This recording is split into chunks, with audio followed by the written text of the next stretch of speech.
nombre es Rocío González, en nombre de la Sociedad Ibero-Latinoamericana sobre Úlceras y Heridas y la Sociedad Científica Uruguaya de Heridas. Quería felicitar al comité organizador de este evento tan importante y agradecer, por supuesto, la invitación, participar en el mismo, así como también quería agradecer a todos los participantes por permitirme compartir esta experiencia que indudablemente será enriquecedora para todos nosotros. Les deseo muchísimo éxito en este evento. Indudablemente va a repercutir en la calidad de asistencia que brindemos a nuestros pacientes.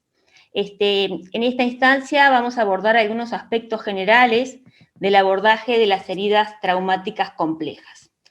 En ese sentido, me parecía importante señalar la magnitud que tiene este problema y señalar no solo en cuanto a su frecuencia, sino que todo lo que tiene que ver de la asistencia a estos pacientes es costosa. Generalmente este tipo de heridas lleva consigo muchas veces complicaciones si no se actúa en forma oportuna y adecuada. Indudablemente también aumentan la mortalidad, afectan fundamentalmente la calidad de vida de los pacientes que las desarrollaron y en muchas oportunidades también generan discapacidad. Es así que estos desafíos se ven orientados en primera instancia a los pacientes, por supuesto, pero también al equipo de salud, a las instituciones prestadoras de salud y a los propios sistemas de salud y los sistemas de seguro social que existan en cada uno de los países. Si nos centramos un poquito y a modo de recordatorio en el concepto en realidad de herida traumática, conocido por todos, además observamos que existe una clasificación, que esa clasificación está basada en determinados parámetros que tienen que ver con su mecanismo de producción, la morfología, la profundidad de la herida, el grado de contaminación que ésta puede tener, si existen o no estructuras o afectación de estructuras adyacentes y también, obviamente, la complejidad. Entonces, en ese sentido podemos preguntarnos, bueno, ¿qué define una herida traumática compleja? Y bueno, en realidad se integran en este concepto varios aspectos. Uno de estos aspectos tiene que ver con que muchas veces este tipo de heridas tiene una evolución que es tórpida, coexisten en ocasiones compromisos de estructuras adyacentes, ya sea a nivel vascular, estructuras como tendones, huesos, músculos, etc.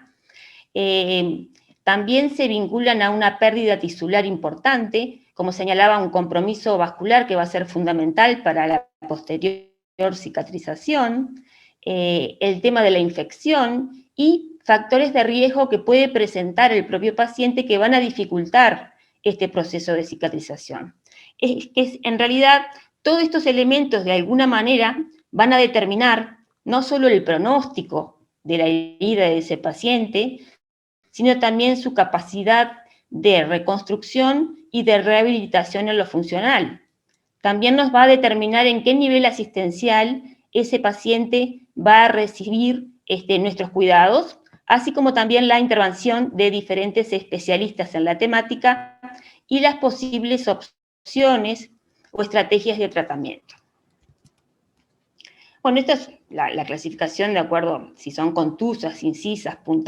punzantes, avulsivas, y como vemos aquí, tenemos una clasificación que nos orienta puntualmente a lo que significan las heridas complejas.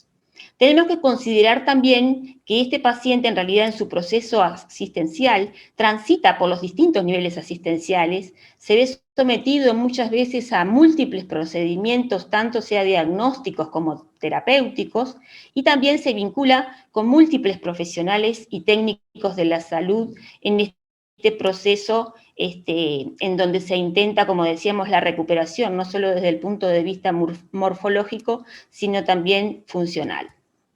Esto indudablemente a lo largo de la historia y a medida que han ido variando determinados aspectos, nos ha planteado determinados desafíos no menores en la atención del paciente con herida traumática grave. Y tiene que ver que las características sociodemográficas de nuestra población, de acuerdo a la realidad de cada uno de los países, ha variado. Hay un amplio desarrollo tecnológico que es continuo.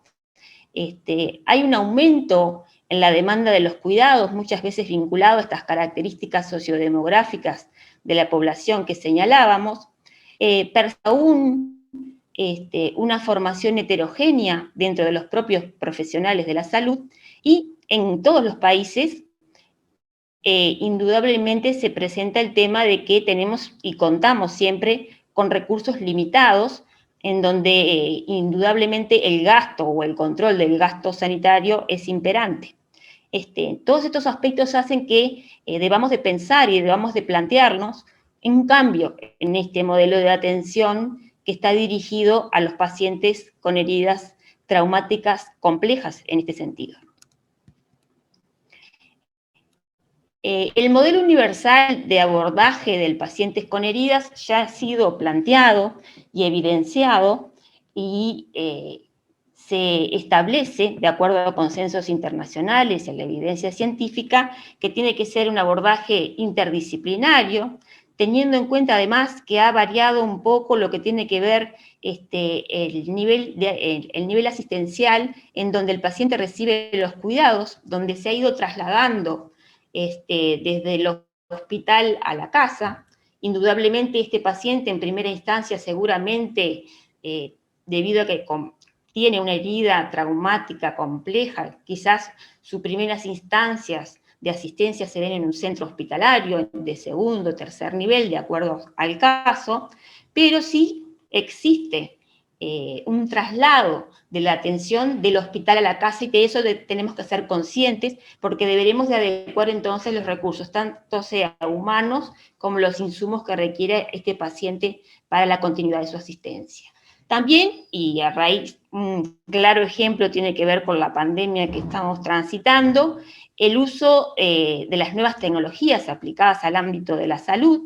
y todos estos elementos hacen que en este modelo universal de abordaje del paciente con heridas traumáticas complejas, se establezca, como decíamos, con un abordaje interprofesional que es fundamental desde la formación y la práctica, y eso va a repercutir y va a proporcionar una mejor atención de los pacientes. Vamos a obtener, y se ha evidenciado así, mejores resultados en relación a la salud de los mismos. Y esto repercute fortaleciendo los sistemas de salud en cada uno de los países. Como les decía, el tema de salud en el cuidado de los pacientes con heridas también aplica, y en ese sentido la utilización de innovaciones en las telecomunicaciones es un complemento, es de gran ayuda, y estas incluyen la telemedicina, otras tecnologías como son aplicaciones móviles, dispositivos wearables, big data, internet, plataformas educativas, etcétera, que nos proporcionan medios costo eficaces, no solo en vigilancia, sino también de tratamiento de los pacientes en su propio domicilio. Pero sí debemos de recordar que esto es algo complementario, que no sustituye, si bien colabora y contribuye, no sustituye la atención personalizada, la atención humanizada, en donde la propia fuente es el contacto directo del equipo de salud con el usuario. Es fundamental para establecer una gestión óptima del cuidado del paciente con heridas traumáticas complejas, una evaluación clínica. Y esta inicia con la evaluación clínica, y una evaluación clínica que sea holística, ¿sí? Y que además esta evaluación clínica se realice en forma sistemática y continua, no solo del paciente, sino que también de la herida. Y debemos de recordar siempre, incluir en esta evaluación, qué tratamientos previos ha recibido el paciente. Algunas recomendaciones en cuanto a la gestión de este cuidado con pacientes con heridas traumáticas complejas tienen que ver, como señalábamos, con esa valoración integral que incluye, en este sentido, algunos factores de riesgo que pueda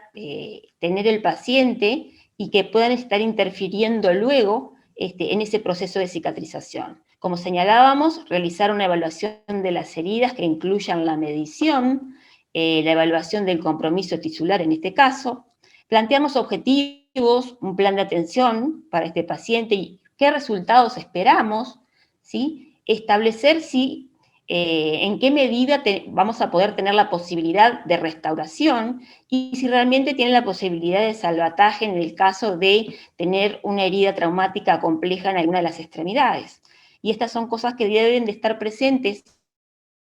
pero también donde se debe de llegar a un acuerdo con el paciente de acuerdo a su situación clínica para plantearnos estos objetivos. Por supuesto, también deberemos abordar y gestionar sus patologías subyacentes, como decíamos, y en base a eso planificar la atención. Para luego sí implementar los cuidados locales de la herida, y para eso se cuenta hoy por hoy con herramientas que están validadas a nivel internacional y que nos sirven como guía para establecer estas estrategias de tratamiento y de abordaje local de la herida, que se han ido ampliando y se han ido derivando de alguna manera desde el local a lo general. Algunos ejemplos que ustedes conocen son como el acrónimo de TIME, el DOMINATE, etc.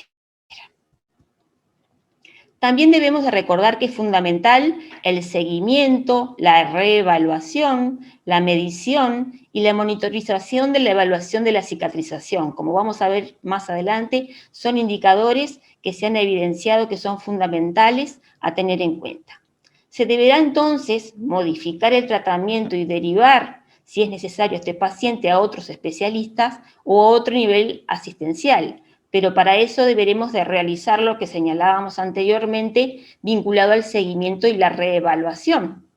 ¿sí? Debemos recordar también que desde el inicio deberemos incorporar en la educación al paciente, de acuerdo a su condición clínica, y al familiar o cuidador para que este proceso se dé en forma integrada. En el momento del alta o cuando se genera la transición de los niveles de asistencia, deberemos de intentar realizar un seguimiento, prevenir complicaciones y, por supuesto, en este caso, favorecer la rehabilitación. Para eso es fundamental establecer un sistema de registro de las acciones realizadas, de los resultados esperados y la evaluación de los mismos en cada uno de los episodios de atención que se generan con este paciente. Es por eso que el planteo tiene que ver con una estandarización del cuidado, ¿sí? En donde ya existen directrices de prácticas basadas en la evidencia, donde indudablemente se inciden en aquellos factores de riesgo que son modificables y que estén presentes en el paciente, y que tienen que ver muchas veces con comorbilidades que afectan, como señalábamos, el proceso de cicatrización. Y si nosotros tenemos en cuenta esos elementos, la idea es justamente optimizar este proceso de cicatrización, y para ello, como decíamos, requiere de la continuidad en todos los niveles de asistencial. Esta estandarización del cuidado lo que nos va a permitir, entre otras cosas, tiene que ver con una intervención en forma inmediata, temprana, una evaluación precisa, no solo del paciente, sino también de la propia herida y diagnósticos, estrategias óptimas del tratamiento, ¿sí?, de los pacientes y de las heridas, tener y contar con profesionales debidamente capacitadas, y en el caso de que sea necesario, como decíamos, realizar una derivación temprana, teniendo en cuenta si la evolución de la herida de este paciente no es la esperada de acuerdo a los objetivos planteados, y que esta derivación no se demore, que es una de las dificultades que habitualmente observamos a nivel clínico. Como señalábamos, la valoración clínica es fundamental, y si nos centramos en lo que hace la valoración de la herida, vamos a encontrar que hay dos elementos muy importantes que tienen que ver con parámetros de orden morfológico y que incluyen la profundidad de la lesión, entre otras, los tipos de tejido presente en el lecho de la herida, el estado de la piel perilesional, por señalar algunos ejemplos. Pero también deberemos realizar, y está integrada dentro de esta valoración clínica, parámetros de tipo no morfológico y que están orientados a la medición del área y tamaño de la herida. Para ello necesitamos, como les señalaba, que nuestros profesionales y técnicos de la salud estén realmente formados en lo que tiene que ver con la valoración clínica, y también se requiere esta formación interprofesional que no se da de la misma forma en todos los países. Hablábamos de la importante monitorización de la evolución de las cicatrices heridas, y en ese sentido les mencionaba que existen hoy por hoy herramientas de evaluación que están validadas, y aquí encontramos las que yo les traje, es la RESBESH 2.0, que es de autoría y tuvo que ver con la tesis de doctorado J. Tener en cuenta además de que estas herramientas proporcionan un número, escribir el estado de la evolución está completa. Y estas herramientas también han pasado de ser una descripción enfocada en vida a permitir una evaluación y gestión holística, como les señalaba, que incluyen, entre otras cosas, bueno, cuáles son las preferencias e inquietudes de los pacientes, cuál es el diagnóstico y confirmación de la herida, si existen causas subyacentes, si existen barreras para la curación, una selección de tratamiento adecuada y la evaluación y reevaluación de la misma. Recordar además que de esa valoración y evaluación en forma sistemática es fundamental el registro en la historia clínica y la complementación con la fotografía de la lesión. Esta es la herramienta RESBESH 2.0, como ustedes observan ahí, que es una de las que está validada en el español a nivel internacional.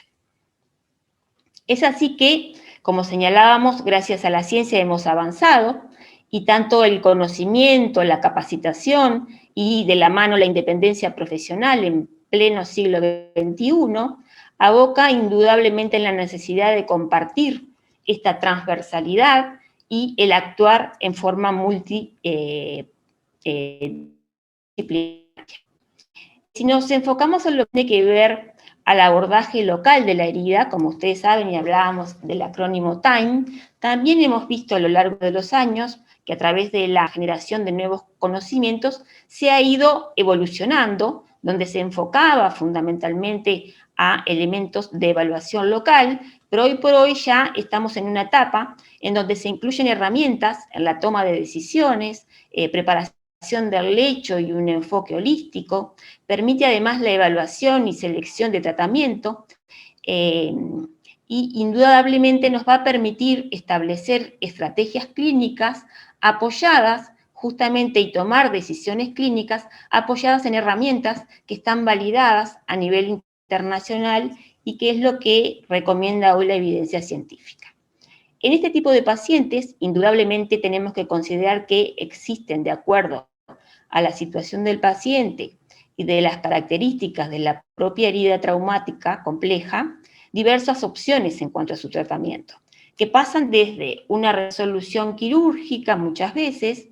el uso de productos de cura en ambiente húmedo, el uso de terapias avanzadas para el manejo de heridas y, en ocasiones, la combinación de distintas estrategias. De acuerdo al proceso evolutivo de la herida de ese paciente, observamos que muchas veces se combinan estas opciones de tratamiento de acuerdo a los objetivos que se plantea el equipo asistencial, basado justamente en esa valoración sistemática que mencionábamos al principio. Si hablamos de selección de apósitos de cura en ambiente húmedo, una de las preguntas que siempre surgen es, bueno, ¿cómo lo selecciono? Y bueno, a la hora de seleccionar un apósito, deberemos de tener en cuenta algunos elementos que son indispensables, que tienen que ver con las características propias del paciente, el entorno de cuidados en donde se está realizando el proceso asistencial, ¿sí? No es lo mismo que yo realice el cuidado de este paciente porque está en una fase de su proceso evolutivo que requiere estar en una terapia intensiva que el paciente esté en su domicilio, ¿sí? Las características propias de la herida, ¿sí? Conocer bien cuáles son las prestaciones que ofrece cada apósito, y en ese sentido los profesionales tenemos que informarnos, solicitar cuál es la evidencia de cada uno de los productos de cura en ambiente húmedo, y también tener en cuenta el costo-efectividad a la hora de la selección. No existe un apósito ideal, como sabemos, porque la necesidad de qué tipo de producto, de qué tipo de terapia o estratégica terapéutica, nos lo va a señalar la propia herida y el propio paciente en muchas ocasiones. Es así, ahí tienen algunos ejemplos que tienen que ver, bueno, en cuanto a la limpieza de las heridas, las recomendaciones que existen hasta el momento, si nosotros queremos optimizar el desbridamiento, si queremos realizar un control del sangrado, el control de la infección, la gestión del biofilm, que a medida que han transcurrido los años ha adquirido mayor relevancia, el control del exudado, si nosotros nos planteamos el generar nuevo tejido de granulación, disponemos también de productos para protección de la herida y para la actuación frente a o ante fuerzas determinadas. Como les decía, no siempre es sencillo, es fundamental establecer protocolos de actuación a nivel de las instituciones de salud para justamente disminuir la variabilidad de la práctica clínica y optimizar las estrategias de tratamiento y poder así evaluarlas. También muchas veces, como señalábamos, en el proceso evolutivo de la cicatrización de esta herida traumática compleja, se requiere, de acuerdo a las características, el uso de otras terapias avanzadas, que puede ser con la presión tópica negativa, y esta terapia está muy bien documentada y existen trabajos de investigación que evidencian el costo-efectividad de la misma y la obtención de buenos resultados en el uso de pacientes con heridas traumáticas. Podremos utilizar también la estimulación eléctrica, el oxígeno hiperbárico, ultrasonido, terapia láser, ozonoterapia, la utilización de colágeno, apósitos antioxidantes, apósitos reguladores de las proteasas, factores de crecimiento o sustitutos dérmicos. Indudablemente que todo este tipo de terapias y la utilización dependerán de esa evaluación previa que nosotros hablamos, de los objetivos del tratamiento y de la disponibilidad que tengamos de ellas. Porque quizás tenemos los conocimientos, nos planteamos los objetivos y determinamos que alguna de estas terapias sería lo ideal, pero nos encontramos en una realidad que muchas veces estas terapias no están al alcance del equipo asistencial o que, de acuerdo a la realidad de los distintos sistemas de salud, no están subvencionados por los sistemas de salud y no nos es posible poder utilizarlas. Entonces, en ese sentido, deberemos, en forma interdisciplinaria, de acuerdo a los recursos con los que disponemos, establecernos, bueno, cuál es la mejor opción de tratamiento para este paciente con esta herida, de acuerdo al proceso evolutivo con el cual va cursando. Un aspecto fundamental tiene que ver con el proceso de rehabilitación de este paciente, y que es un proceso también interdisciplinario que incorpora la continuidad y requiere de una continuidad de atención en los distintos ámbitos de la asistencia y de las organizaciones. Nosotros en Latinoamérica es bastante variado. Les puedo decir, desde Uruguay nosotros no contamos con muchos centros de rehabilitación, el motivo por el cual se realiza desde las propias instituciones en muchas oportunidades. Simplemente para compartir con ustedes, bueno, cómo aplicamos todo esto que venimos hablando a la clínica, quería compartir con ustedes dos casos clínicos rápidamente. Este caso clínico se trata de una mujer de 45 años que nosotros recibimos en el área de cuidados moderados en un servicio de internación de traumatología. Ella había sufrido un accidente automovilístico, en realidad de moto, donde tuvo un traumatismo encefalocraniano sin pérdida de conocimiento, pero tuvo una fractura expuesta del miembro inferior, y una vez que se realizó una intervención quirúrgica para la resolución de la fractura, se nos convoca desde el servicio de traumatología para la resolución y para la planificación de estrategias de tratamiento a nivel local en forma interdisciplinaria de la lesión. Esto es como nosotros encontramos a la paciente y su lesión en el posoperatorio. Ustedes ven que tiene compromiso de estructuras importantes y que estaban realmente en un estado poco favorable, la evolución no había sido la más adecuada, y es así que nos planteamos los objetivos con esta paciente, empezamos a realizar el seguimiento, la valoración, la medición, como yo les decía, la incorporación de tecnología en cuanto a la medición y documentación de vida, y esto es a los 12 días del inicio del tratamiento de esta paciente, y ustedes pueden observar cómo cambió sustancialmente las características de la herida de la paciente. Esto muestra un poco cuál fue la evolución en pocos días. Esta paciente fue injertada y continuó su proceso asistencial en domicilio, no requirió más días de internación, y se le hizo un seguimiento a nivel ambulatorio. Esta es la documentación fotográfica también y las mediciones del área en el antes y en el después, como les señalaba, y su proceso de cicatrización nos llevó 49 días, le permitió a ella iniciar, por supuesto, todo lo que tiene que ver con la rehabilitación y evitar complicaciones, que también es otro de los objetivos que nos planteamos. Este es un segundo caso que correspondió a una señora de 82 años, con múltiples comorbilidades, y de ahí la importancia de que tengamos una valoración integral de los pacientes, como les señalaba anteriormente. También había tenido un accidente de tránsito, pero ingresó a nivel hospitalario por una infección de partes blandas. Van a ver que tiene tejido desvitalizado, compromisos de estructuras que ven acá hacia el hueso, y tenía una infección de las partes blandas, y en realidad requirió en este proceso inicial 10 días de internación. Como ven, tenía además vasculitis, hipertensión arterial, entre otras comorbilidades. Este es el registro de la evolución de la lesión, como les decía, complementada con la fotografía, ¿sí? Se realizó un abordaje de un equipo interdisciplinario, ¿sí? Y logramos también que la paciente fuera recuperando las estructuras y la funcionalidad posteriormente de su pie, y que pudiera culminar su tratamiento en domicilio y retomar realmente el proceso de rehabilitación, también evitando complicaciones. Bueno, simplemente era trasladarles, cómo es que nosotros aplicamos todos esos aspectos teóricos, las recomendaciones que existen a nivel internacional a la clínica, y en donde muchas veces adaptamos de acuerdo a los recursos que tenemos, cuáles son las mejores opciones terapéuticas, teniendo en cuenta siempre la situación del paciente y de la herida. Por mi parte, bueno, muchas gracias por su atención, ha sido un placer compartir esta instancia con ustedes, y después estaré, por supuesto, abierta a sus preguntas y consultas. Les envío un afectuoso saludo a todos y muchos éxitos en el evento.